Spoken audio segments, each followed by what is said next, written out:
So during this full swing practice, what I want you to do is ensure that you've warmed up correctly, and before you start hitting full swings, to just start off with some short swings, some short shots with your most lofted wedge, and just get the body moving.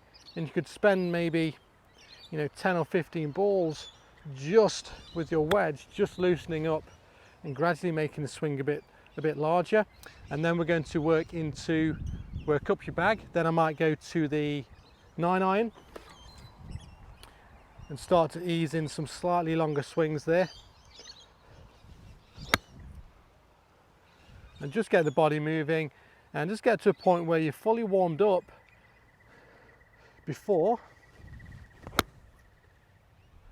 you start working technically on your swing. Now this practice session is going to be split into what I call blocked practice, which is where we're working on the technique, and then training to perform, where you're bridging that gap between the range and the golf course. So the first section of this practice is going to be working on the specific technique that I've given you with your golf swing. So whatever move or drill that might be, you're going to spend the allotted time working on, whether it's using alignment rods, training aids, or whether it's just creating fields in your swing that we've been working on to try and ingrain that pattern into your motion. So what I want you to do is be very, very deliberate over each shot. It's quality over quantity. So when you come to working on the technique aspect, I also want you to actually move your range balls back about a meter behind you. And this is for a reason. And let's say you're working on a mid-iron. I'm just going to get my 7-iron out here for this purpose, but whatever club, whether it's your driver, 4-iron, whatever it may be, I want you to then place the balls behind you, and I want you to deliberately work on that feel that you're working on before each shot. So it's quality over quantity, and I want you to have to go back purposely to grab another ball and to ensure that you're taking that break in between each shot, and it's making you rethink each time with creating a new feel rather than just standing there and bashing balls. So then we walk up to it.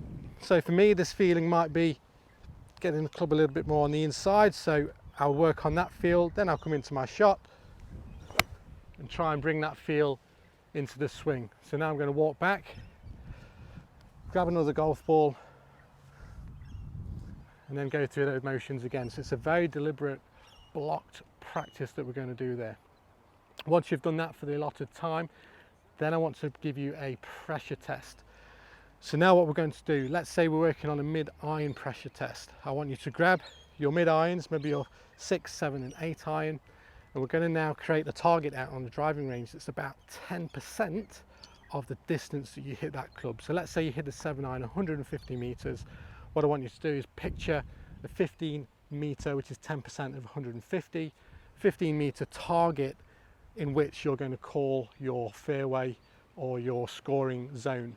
So for me, that's between the 150 marker here and the white post in the distance. That's about 15 meters. So now I'm going to pick 10 balls, and I'm going to go through my full pre-shot routine for each one. And that includes your practice rehearsals, that includes lining up, etc., without any training aids. And this is now an on-course situation where we're trying to bridge the gap between the driving range and the golf course. So the aim of this game is to try and get the balls to finish within your target zone, and if you do, you score 1 point. So I'll go through my full routine here.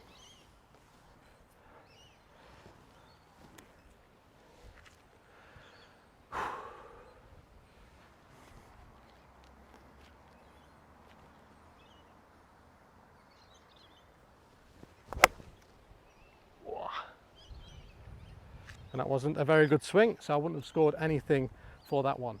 So now start again, go from the beginning, and then out of those 10 shots, I'm going to see how many I can get within my scoring zone. And that there is your score for that practice session. So monitor that score and then see if you can improve that over time.